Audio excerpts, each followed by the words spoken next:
I was waiting. I was waiting to see if I should sing or if I needed to. Thank you all for being here. I think we'll get started. I'm Michael Strain. I was an advisor, a member of the advisory board of the US 2050 project, and I'm happy to be here. And I know it's been a great morning and a great lunch. I think this afternoon it'll be pretty great too. This has been an exciting project to be a part of. Thinking about how the demographic changes facing the country will affect labor markets and will affect employment, and really the nature of having a job is one of the most important policy questions and really social and economic questions that's facing the country today. And I think this US 2050 project has really advanced our understanding of how to think about that, and that's due primarily to the fine work of the authors who wrote papers for this project, which I would encourage all of you to read. This panel is titled Workers and Jobs Meet the Future. That's reasonably self-explanatory. I'm very happy that Chandra Childers and Michael Chui are the two panelists here. I'll be moderating and we'll be keeping this, I'll be keeping my remarks short. Chandra Childers is a senior research scientist at the Institute for Women's Policy Research, an expert on social and economic inequality by race and sex. Chandra examines issues related to women and girls of color and job quality. At IWPR, she has focused on the status of black women, the status of women in the South, and access to good jobs for women in Mississippi. Michael Chui is a partner in the McKinsey Global Institute. He is based in San Francisco, where he leads research on the impact of disruptive technologies and innovation on business, the economy, and society, including data and analytics, social and collaborative technologies, the Internet of Things, and artificial intelligence, robotics, and automation. As a McKinsey consultant, Michael served clients in the high-tech media and telecom industries on multiple topics. Michael holds a PhD in computer science and cognitive science from Indiana University. Chandra wrote a paper for the US 2050 project. The title of her paper was Digitalization, Automation, and Older Black Women, Ensuring Equity in the Future of Work, which I'm sure she'll discuss in her opening remarks here in a minute. The purpose of this session is not meant to go over all the relevant US 2050 papers in detail. You can do that in your own reading. And the purpose is not even to cover all the ground that the papers covered. That'd be impossible to do in an hour. But I do want to take just a minute and quickly highlight the other papers relevant to this session because they really are terrific. There's a paper on immigration and tomorrow's elderly, a paper on how people learn about immigration in local labor markets, a paper on sentiments and worker readiness for the future of work, supply, demand, and policy implications for the labor market in 2050, written by Harry Holzer, who will have the honor of the first question, where he'll talk a little about his work. I'm not putting Harry on the spot. Harry didn't just discover that he has the honor of the first question. A paper on work-related opportunity costs of providing unpaid family care, a paper on geographic mobility and parental co-residence among today's young adults. So obviously some very important topics and a range of topics from a variety of methodological perspectives. So you should definitely check those out. When I think about this issue, I went to scratch some notes about how I think about this, and I was trained as a labor economist, and so I think about supply and demand, and then I remembered the title of Harry's paper and decided that I shouldn't make all his points for him because most of what I know about this I've learned from Harry. But just very quickly, demographic changes facing the country, the aging of the population, what will that do to economic growth? What will that do to the policy debate surrounding immigration? What will that do to issues that may seem unrelated, like payroll taxes and the structure of our entitlement programs? The demographic change of racial diversity, what will that do to how we think about work, for how we think about safety net programs, and how we think about upward mobility? Productivity, we've been in a period of slow productivity growth. What are the implications of that? Will that continue? If not, why not? If so, what will we do? Changes in technology, changes in globalization, changes in educational and skill attainment. How do we get skills to workers so that they can thrive in this labor market? What will having a job even mean? What will that mean? What will that look like? What will that mean for mobility? What will that mean for economic dynamism? All sorts of questions that are addressed in these papers, which I encourage you to check out. The run of show here will be very straightforward. Did we decide which of you wanted to go first? Chandra will go first. And we'll talk for about 10 minutes, and then Michael will talk for about 10 minutes, and then Harry will offer some comments, and then we can roll into questions. With a group of this size, I hope that we can have a good conversation rather than people just talking at you from this podium. So with that, I will stop talking at you from this podium and turn it over to Chandra.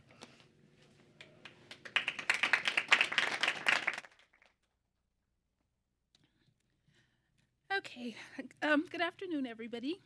And I'm going to talk a little bit about the impact of automation and AI coming from looking at the perspective of the workers, of what's going to happen, of a particular segment of the workforce in particular. So out of over 450 detailed occupations, my analysis showed that for older Black women, almost half of them, over 49%, are concentrated in just 20 occupations. So they're really concentrated in a small number of occupations, but out of the 20 most common occupations, 6 of those occupations have a 90% or greater probability of automation based on one measure of probability of automation. So this is going to have a really important impact on this segment of the labor market. And it's not just that women could lose jobs, that automation could replace workers with technology. Many jobs will also change, even though they may not be lost. So, for example, work out of Brookings has shown that the importance and use of digital skills in many occupations has increased substantially over time. That digital skills have become much more important to the work in many occupations. And also, work by McKinsey Institute shows that that 60% of jobs have at least 30% of tasks that could be replaced by automation today.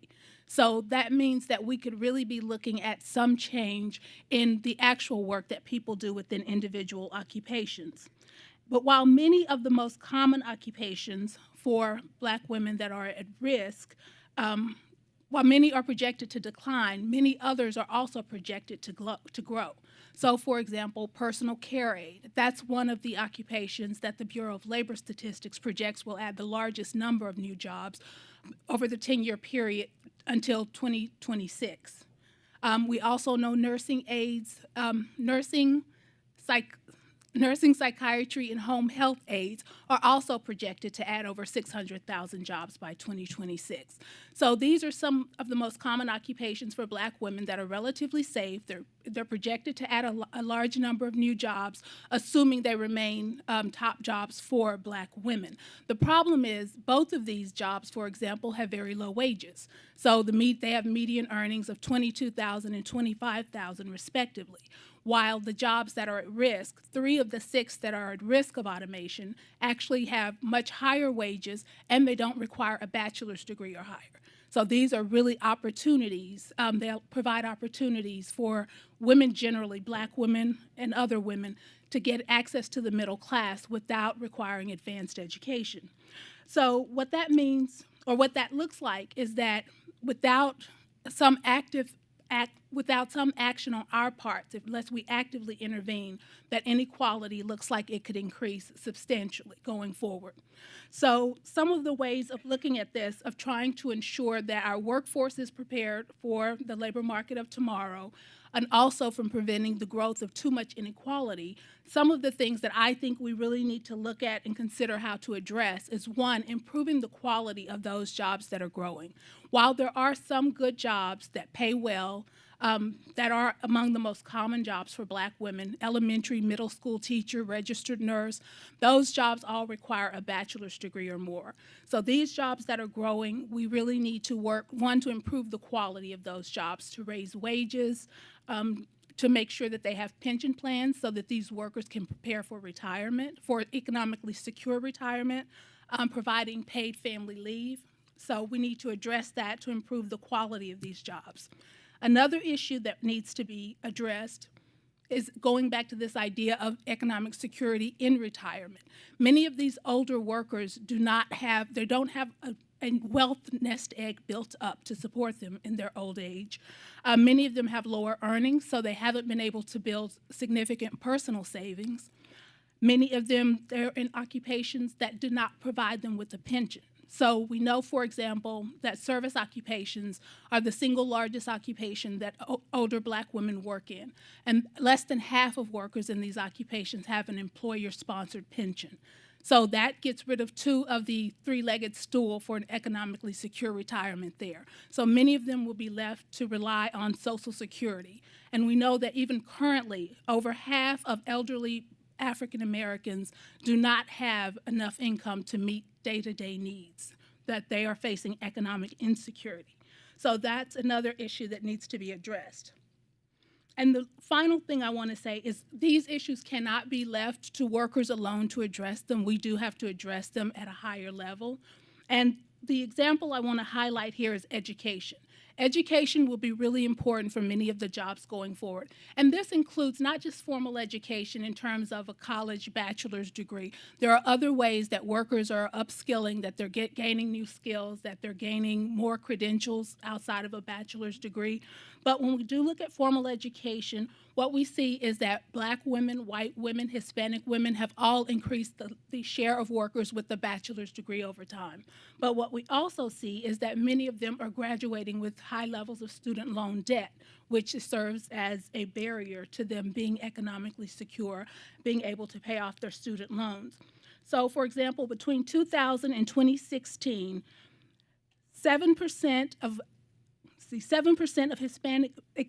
the share of Hispanic women with a bachelor's degree increased by 7 percentage points, 8 percentage points for Black women, and 10 percentage points for white women.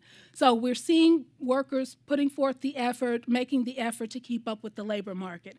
However, we also see that large shares of women, for example, African American women, are the most likely to graduate with a student loan debt of $26,000 or more.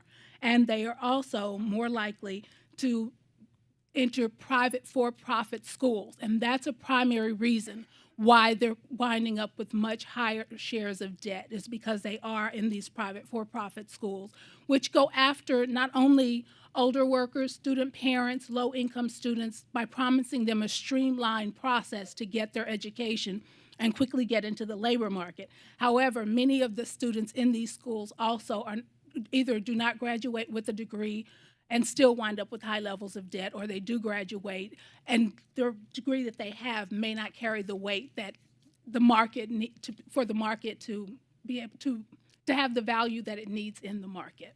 So those are some of the key ideas that I wanted to highlight and focus on. Thank you.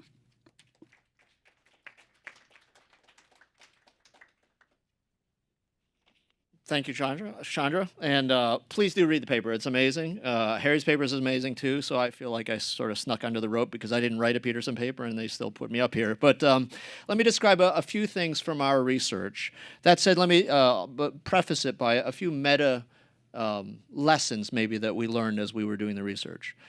Number one, again, I'm a computer scientist. I'm not a labor economist or a demographer, but we do think that it has the potential to try to fill in for some of the demographic challenges. The technology has the potential to fill in for some of the demographic challenges by potentially increasing productivity going forward, and that the potential effects can be large, both in terms of displacement of workers as well as the productivity effects.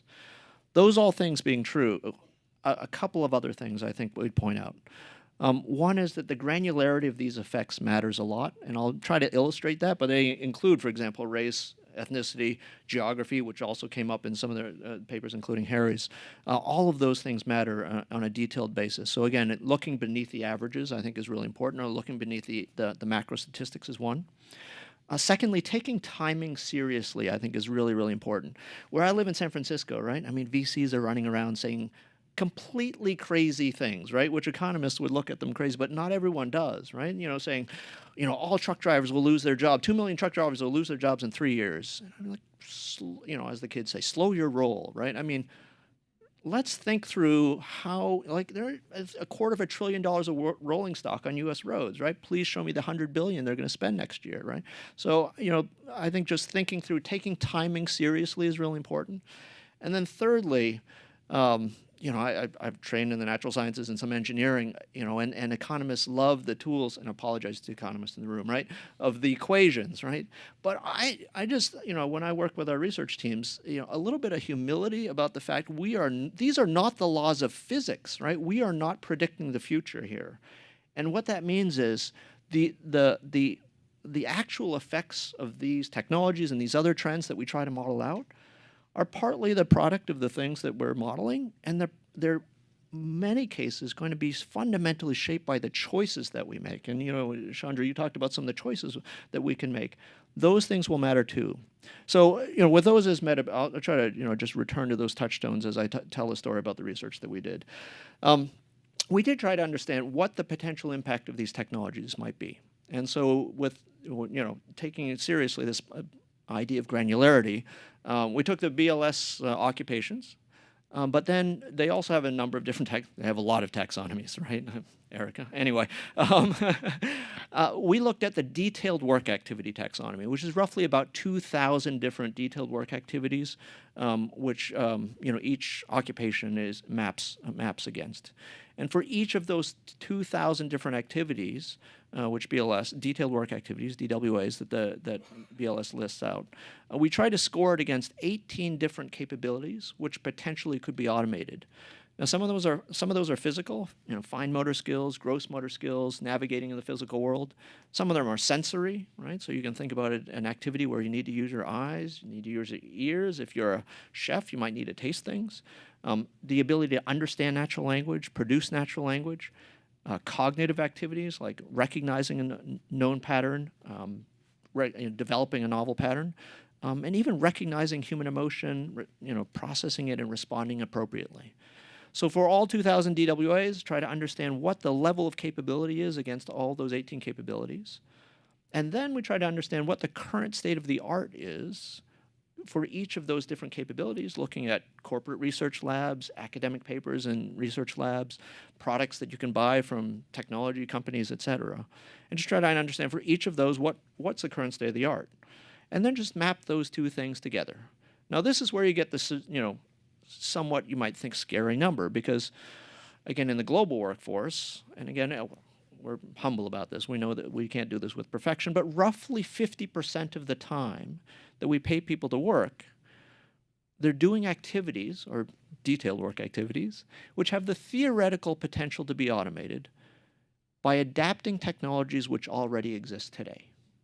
Now, you might note, because now I'm not going to say, and we have to worry about 50% unemployment tomorrow, because I used a mouthful of words there, right? Adapting technologies which already exist today. Not that I can actually buy that technology in order to automate an individual activity, but in fact, the components sort of exist. And so when we try to model out when things might actually happen, right? So that's the granularity part. Now let's take timing seriously. It takes time and effort, right? Again, I live in San Francisco. Time, effort, money in order to develop solutions which can actually, automate a specific activity, right? So the technologists have to do their work. Even when that happens, in general, you need a positive business case for any company to decide to adopt this technology, right? I live across the street from this restaurant called Creator. That's not an endorsement for the cameras, but I just do. They have this basically robotic system which makes hamburgers, right? Is it actually less expensive than a quick service restaurant cook? Probably not. People go there because it's cool. They can see this thing happening, so they get other, utility out of it. But in general, if a business is going to deploy technology, you want it to have a positive business case. Technologies tend to be introduced at high prices. Moore's law brings it down, et cetera. You could look at the net, right? And so it takes some time for that to happen. And even when there's a positive business case, and we've studied dozens of technologies over the past half century, the time between commercial availability and the plateau of adoption, 1 to 3 decades. And come on, you say, technologies, everything's accelerating. The pace of change is accelerating. It's now going faster than it ever has before.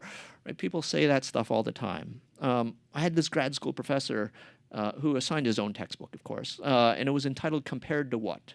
And I think that's worth thinking about too, because do I think more, or do we observe that more people are affected by technology faster than? Absolutely. Do we actually detect an acceleration if you look at the denominator as percentage of population?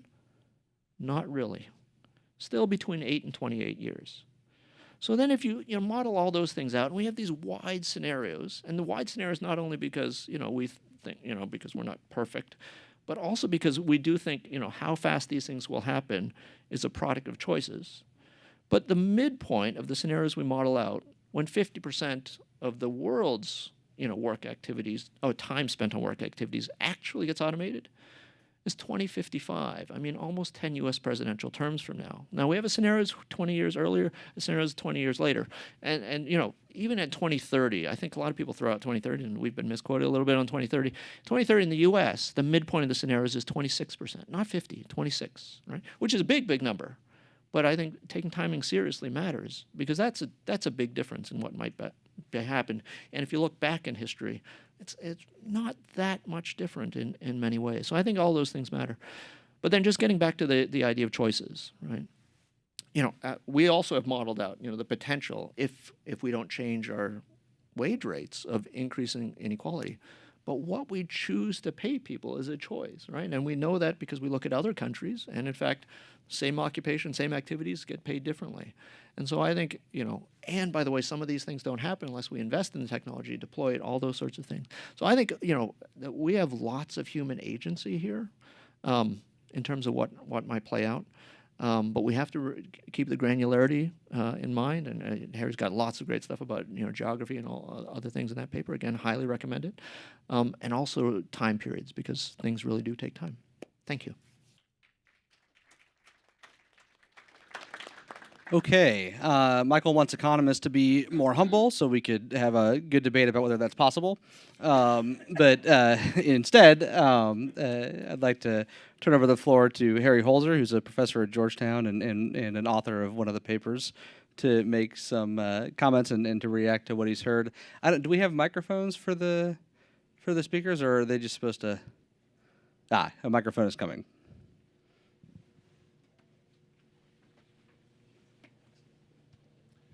Well, thank you to Chandra and to Michael for, I think, very good comments and accurate ones. And so I just thought I'd just flesh out a few other issues. You both talked mostly about automation, correctly, I think. I'm going to bring back a couple of the other trends that I think will be going on in these labor markets, put them all together, try to make some predictions, with the caveat that Michael emphasized about the uncertainty and the choices and all that, which of course is true.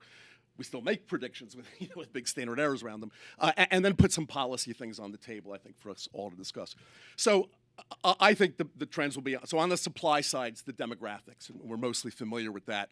The aging of the native-born population, the rise in presence of minorities, immigrants, et cetera. On the demand side, the automation, which has been well covered. And then I think a set of institutional changes that I think are also important, that have been going on to some extent. A trend towards more independent contractors in the labor force. So that trend hasn't been as big as we once thought it was. A slightly different trend of employers contracting out their workers to other employers, leading to what David Weil famously calls fissuring, people under the same roof working for all these different employers, which has mostly negative effects on those workers. And also what I think is a trend towards what some people call low-road HR or employment practices, where employers are constantly trying to minimize their labor costs rather than investing in their workers for the long term, et cetera. So when I put all three of those trends together, and it's not much different than both of you said, I do think the good news is that productivity ought to be rising if this automation is really meaningful. On average, rising productivity does mean rising compensation for workers. I know that relationship is not as tight as it once was. On average, it's still there. On average, those things are still correlated, and Michael Strain has actually written on that recently. That remains, even if more of it's going to go to capital rather than labor, et cetera, et cetera. But on the downside, all of these things imply rising inequality, I think. Each of them separately implies rising inequality. even if we make the best possible choices. My reading of all these things is that the inequality will get significantly worse. Displacements from jobs will rise if the pace of this technology picks up. I think the combination of inequality and displacements will drive many workers out of the workforce. The people losing who either have trouble getting new jobs or face lower wages than they had before. Declining labor force. Oh, and perhaps even within the labor market, more spot shortages and more structural imbalances. Because as these places bring on new technologies, they'll be looking for a whole different skill set and it might be harder for them to find. So if you put all those, that's a challenging set of labor market forces, I think. So when I think of then what are the sort of the broad policy priorities, and I wasn't thinking as much as Chandra was about security. We could add that too, but the three that I've been thinking about the most are, number one, simply the skill building issues, education, training, 21st century skills, lifelong learning, plus the workforce services that we need to help people make those choices and find the new jobs, et cetera. Number two, I think it's really important to actively try to keep people in the labor force. We're going to need people in the labor force to pay for all these retirement programs that the baby boomers are going to need and people beyond that. That involves immigration policy. That involves retirement, Social Security policy. It also involves wage insurance to try to keep displaced workers in. It also involves, as Chandra said, paid family leave to encourage parents of small kids, especially women, to stay in the labor force rather than withdraw from. So all of those, I think, are very important. Then, of course, the third batch of policies is just to deal with the inequality that we've all cited that's likely to happen. I think those first two buckets help with the inequality, but in addition to that, we'd have to address the issues of minimum wages or an income tax credit. And I agree with Chandra. I think it's important not just to focus on workers, but also to try to incentivize and assist employers to create good jobs and to take the high road. I think of an employer that has a choice between high road and low road employment.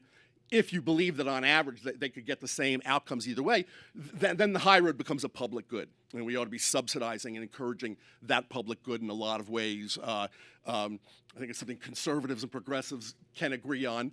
And Michael and I are actually talking, Michael Strain and I talk about doing some work in that area. But I think that becomes an important package. But at least those three buckets of policies, I think, is where our attention ought to be. So start thinking about your questions, and while you're thinking about them, I'm going to ask Michael a question. Harry made the observation or the argument that it's important to make sure that people stay in the labor force, and I agree with that. But that's not an uncontested position. If you think that automation is going to continue as your work has shown, and that productivity is going to continue to rise and rise and rise, at some point. Will we still need workers with lesser skills? Will we still need workers who can only command relatively lower wages? In other words, is the problem that we're all worrying about going to be solved by technology? I mean, a couple of things. Number one, there's this idea, well, the machines will do everything. We can just sit and sip Mai Tais and, have them all do all the productivity for us. Maybe someday. Not anytime soon. We've looked at, fairly straightforward potential drivers of additional labor demand in the next, we call it through 2030 or so. And there's more than enough work for people to do, even net of the activities, right? And again, it's important to think about activities rather than entire occupations, right? It's very unusual. You pull someone out and drop a robot in, and it'll do everything that someone can do. So whether it's increasing prosperity around the world, which would drive demand for everything from apparel to media to automobiles, et cetera. Unpaid work at home, which could enter the workplace if, in fact, childcare was actually, something that we paid for. We have infrastructure issues. We need more people to deploy and develop the technology, all those sorts of things. There's not likely to be a lack of work for people to do going forward, at least the medium term, which means decades from now. So, we can imagine that future where the machines do all the work, but it's not. We have work for people to do. The question is, how much will we pay them for it? Does anybody have a question? Yeah, Ron Mincy. So, excuse me, I'm sorry. So two things. I do have a question.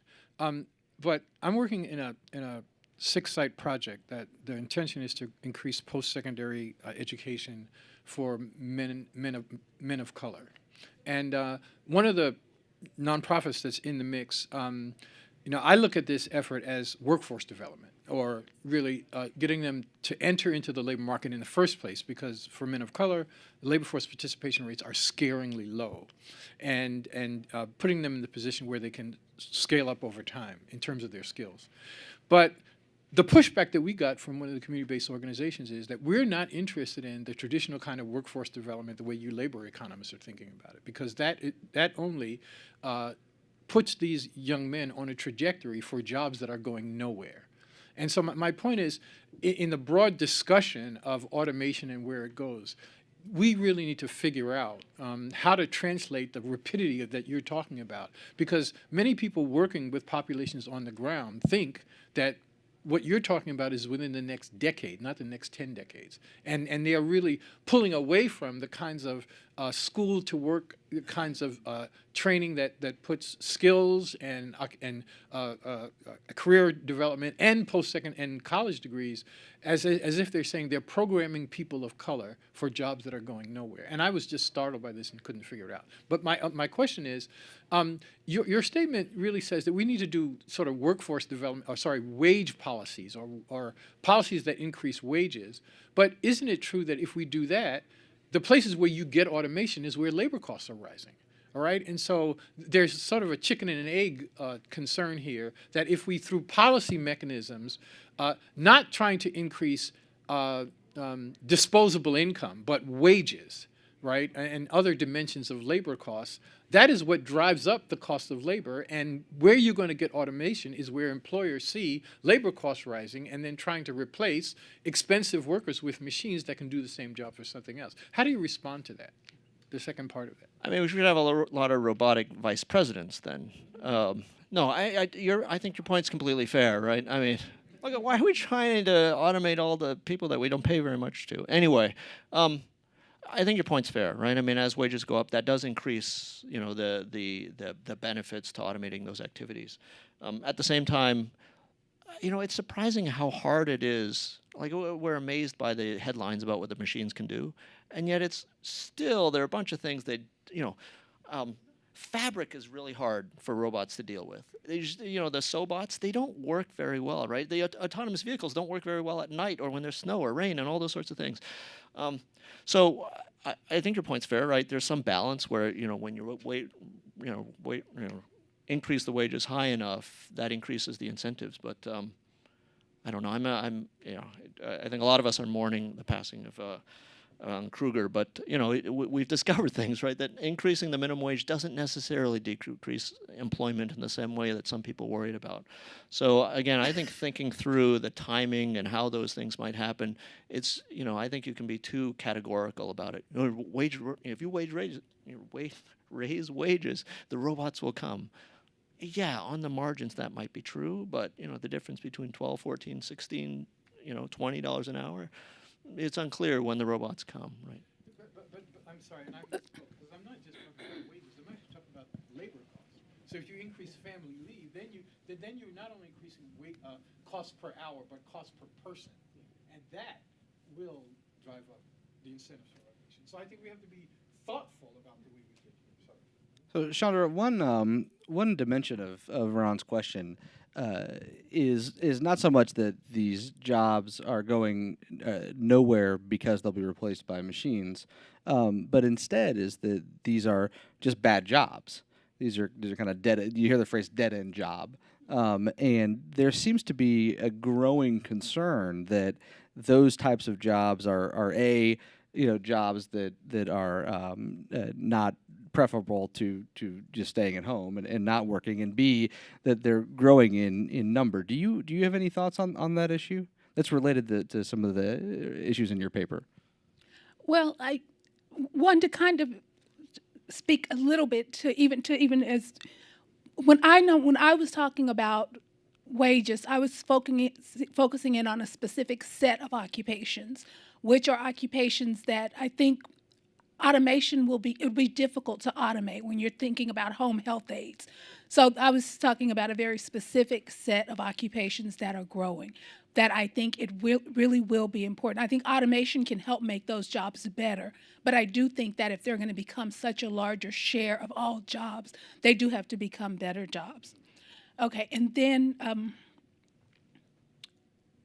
I'm sorry, and I forgot I forgot the question you just asked. Should we be worried about dead end jobs? Well, I think with some of these jobs, when it becomes cost effective to replace those workers, they will be replaced. But the way I look at it is there will still also be new jobs that will be created that we don't know what those jobs will be as of yet.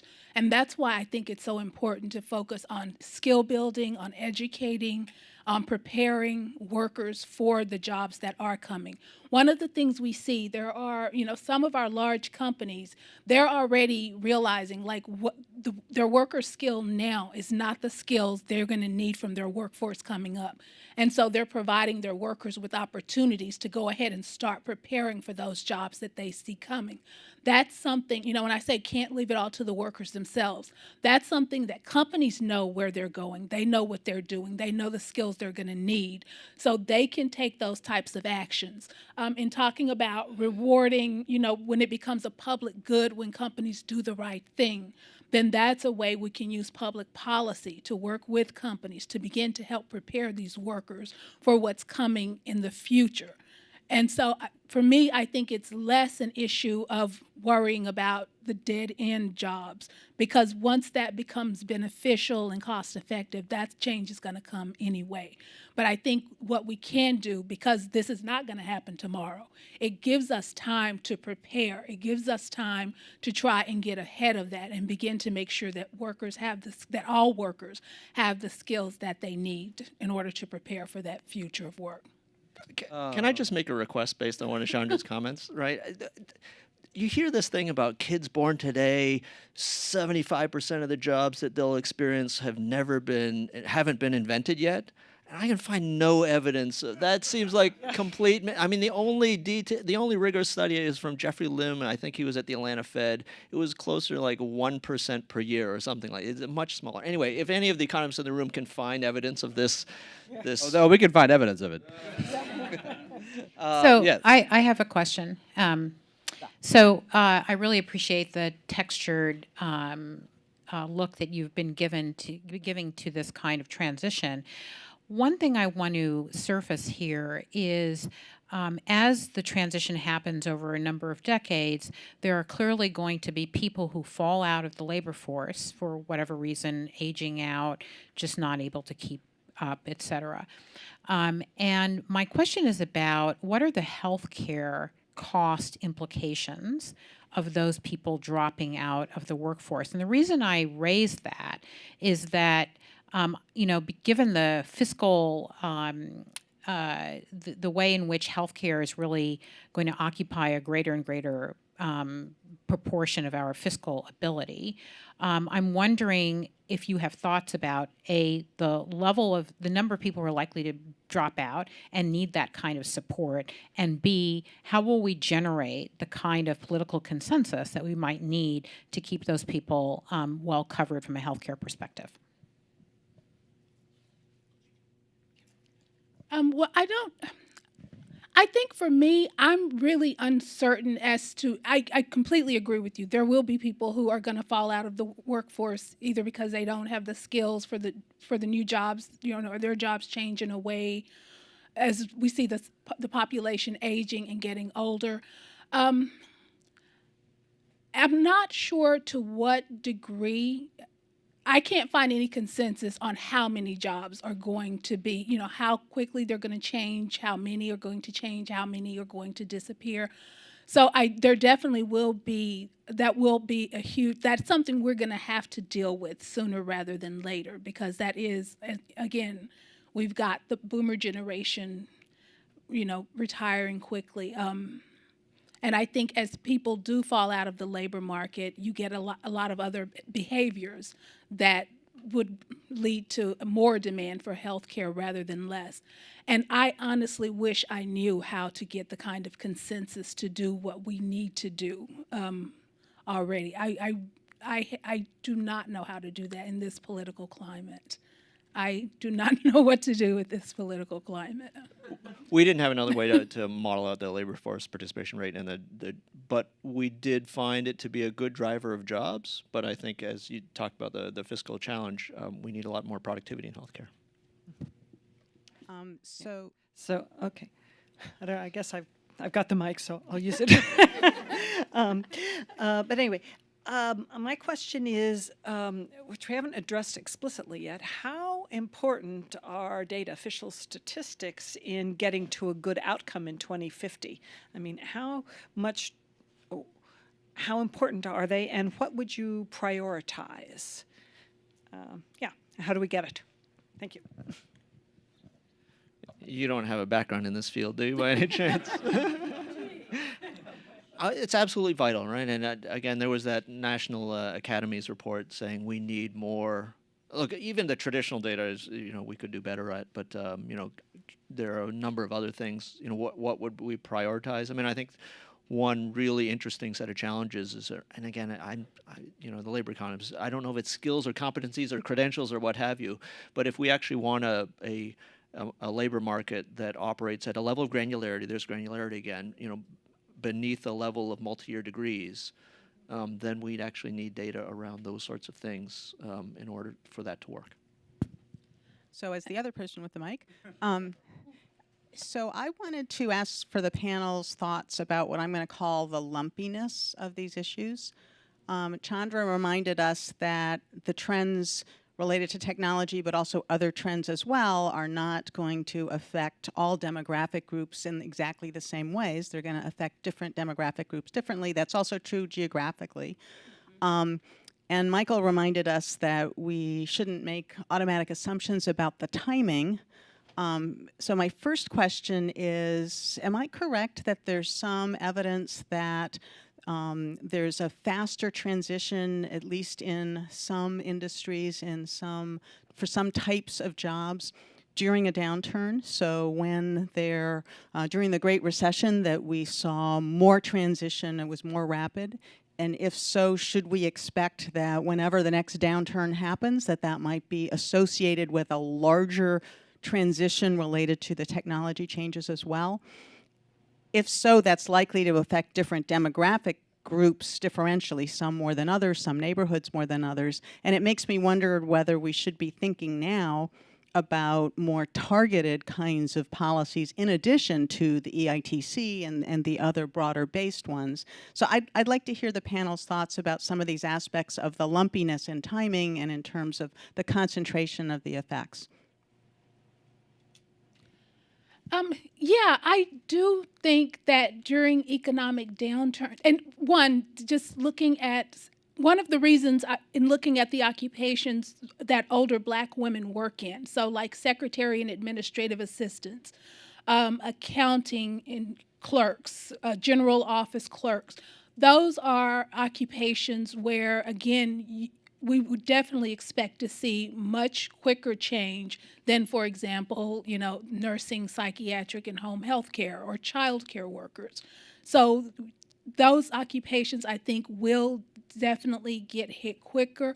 That is definitely something that I think we definitely need to be concerned about for older workers, especially those that are concentrated in those jobs that I think are easier for automation to begin or has already begun, in some cases, to impact the work that they do. And those workers have fewer skills, and I think don't have. Some of those workers may have less familiarity with digital and social media that may be required in some of the new configurations of jobs. And I think when we talk about targeting services, I do think that's important, but I also have some concern when we talk about getting consensus about doing something and addressing the problems and issues, that when things get targeted, I think that then can also be used to cause political divisions. So it's trying to find that balance between making sure people get what it is they need without having it used as a way to further divide and reduce our abilities to come together and address the real issue. No, I agree completely about the lumpiness, granularity. Absolutely true. Need to pay attention to it. It's hard when the recession comes, right? Yeah, more people are fired during a recession. Is it because of the robots, or I think it doesn't matter to a certain extent the person who lost their job. But I think this question about targeting is a little bit tricky from a policy standpoint, right? I mean, people in the room know, right? I mean, more people lost their job in retail in an entire year than work in the entire coal industry, right? But somebody has more electoral. Anyway, I won't go there. But I think it's really challenging. Yes, right up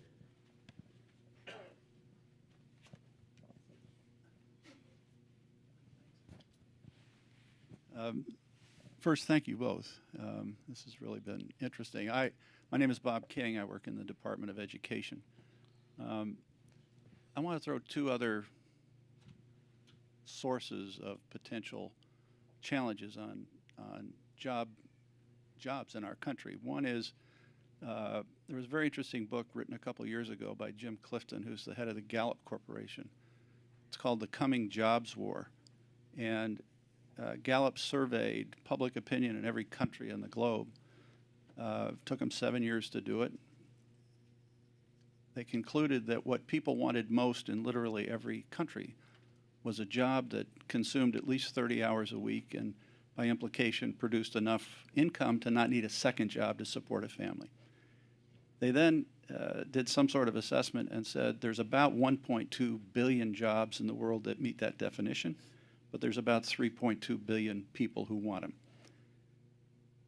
If he's right, if the data is right, and when you look at what has changed over the last half century internationally, what you see is countries around the world are now educating their people to significantly higher levels than we are. Those people are willing to work for significantly less for comparable jobs. Eventually those wages will come up, but my guess is over time some of our wages will come down. So part of my question is this notion of international competition for jobs and how that plus automation is increasing pressure on the need to create more jobs. And then the last point is this. I'll try and make this as brief as I can. I attended a luncheon many years ago, 15 years ago, and the guest speaker was a woman by the name of Joyce Brothers. Old people may remember that name like me. She was kind of the first on-television psychologist like Dr. Phil. And she was at the time probably in her 70s, and she got up and she said to this crowd that over the next several years, she didn't give a time frame, people would be living to be 150 to 200 years old. I sat at my table saying to myself, this poor old bird, who's putting her out there to say these crazy things? As luck would have it, she and I share a taxi back to the airport. By the time I get to the airport, I'm convinced she's not crazy. She was very bright, very sharp. Well, anyways, a couple months later, I was running a large university system at the time and had this dinner for all of our research faculty. And I was at a table with a lot of life science people. And so I told them about Joyce Brothers' comments. I said, what do you guys think? And they said, oh, no way. But then one of them said, but maybe 120, 130 within the next 30 years. Now, whether he's right or wrong, the point is that the advances that are occurring in medicine, it is clear to me, are going to extend our lifespan. Maybe not mine, but certainly people coming up through the ranks. The likelihood that people will continue to retire at age 59 or 62 or 65, I think is diminishing, so that there will be more people staying in the workforce longer, which means that the 65-year-old who retires and makes room for the 20-something coming into the workforce is now staying there longer. You know, we have a president and a speaker and a candidate, a potential candidate on the Democratic side for president, who are all way past traditional retirement age. And I just wonder whether or not, instead of thinking of older citizens as this healthcare burden, that I think many more of them are going to stay in the workforce. So all of those forces, it seems to me, are things that we try to understand and then figure out how do we provide enough jobs and income production for people so they can support their families. And I'm interested in what you think about all that. Well, as far as I think, given the levels of inequality, I think it goes back to inequality. Part of the reason, and not with our politicians, obviously, but with many older workers who do stay in the labor market longer and longer, for many of them, it's because they're trying to make ends meet. If they had resources, they might be happy to retire and leave the labor market. And I think that's a very good way to look at that, because as younger workers enter the labor market, if they're unable to find employment, that can have long-term implications for their ability to build a career, and so that can impact them. I know I was very concerned about people entering the labor market during the Great Recession and what that the implications of that for their careers. So I definitely, in our culture though, the way our culture is set up, I guess I'm just struggling to see how to get the culture to shift to where we actually do value older workers and not see them as a burden and not be, I think I'm struggling with being able to see that shift, that cultural shift as of now. But I definitely agree that we should. You can still work and need more health care. Yeah. I think I do. A couple of other reflections, I suppose. I have a difficulty thinking about a fixed number of jobs that need to be distributed amongst the workers in the world, right? I think that it's possible, right? I mean, we work with this economist at Harvard, Dick Cooper, some of you might know him, right? And he says, look, there was no ski industry, right, 70 years ago, and now there is. So I think we're pretty good. I think David Otter has that. Why are there so many jobs, right? So I don't think there's a fixed number. I do think that some long-term trends are really important. Again, demographers are in the room, right? Including increasing lifespan. There's probably someone alive today that'll live to 150, but not the entire population, right? But so that moves. But also the other interesting thing, and it came up before too, about just the work week. If you open up the aperture, the work week has come down over time, which is great, right? I mean, we spend more time in leisure, which also creates jobs. That's a terrific thing. And it kind of gets stuck. And, there's this weird thing in America now, all through history, and I think elsewhere in the world, the richer you are, the less you work in some sense, right? Because the serfs all go to do your work for. And in America, the rich people work a lot of hours. Anyway, we're weird.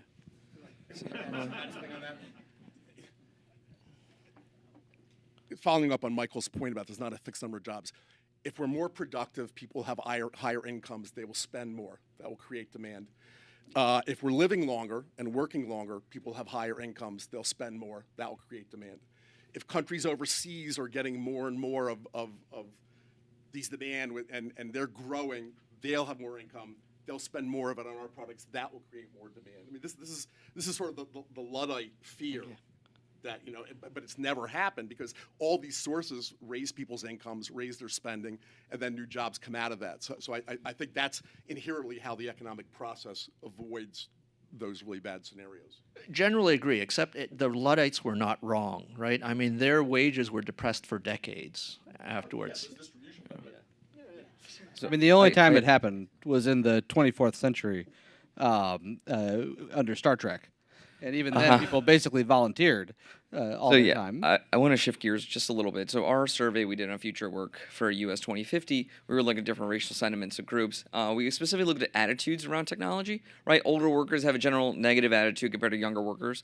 But when you break it down by race, African Americans and Latinos generally have a negative attitude, even younger African Americans and Latinos compared to their white and Asian counterparts. So this is around kind of digital skills. Like, how do we kind of bridge that gap in terms of preparing the younger generations, particularly people of color, for the coming, potential digital jobs or STEM jobs that are more in demand, quote unquote.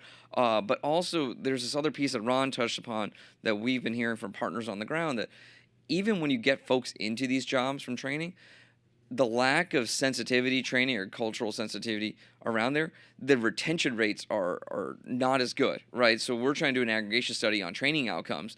And from what little data there is so far, we're finding that there are very low retention rates between African Americans compared to their white counterparts. And partly we hear potentially it's because middle managers may not be as culturally sensitive to these folks coming in, even though executives want more diversity. So we could talk about that generally. So think about your answers to that, and while you're thinking, Carl's been very patient, and we'll let him ask his question, and then you guys can pick which question to answer. Yeah, so I guess the question I wanted to put forth is that the frame that we're talking about this is automation pushing people out of jobs, and I think that's like really salient to us. But if we look at like the history of your productivity growth, it mostly goes the other way.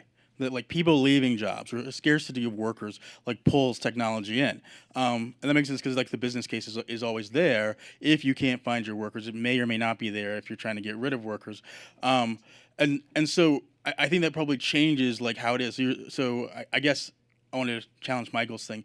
The pace in some sense is dependent on like where the worker availability is. If somehow we suddenly ran out a bunch of workers in Japan style, then we'd have rapid automation to replace them.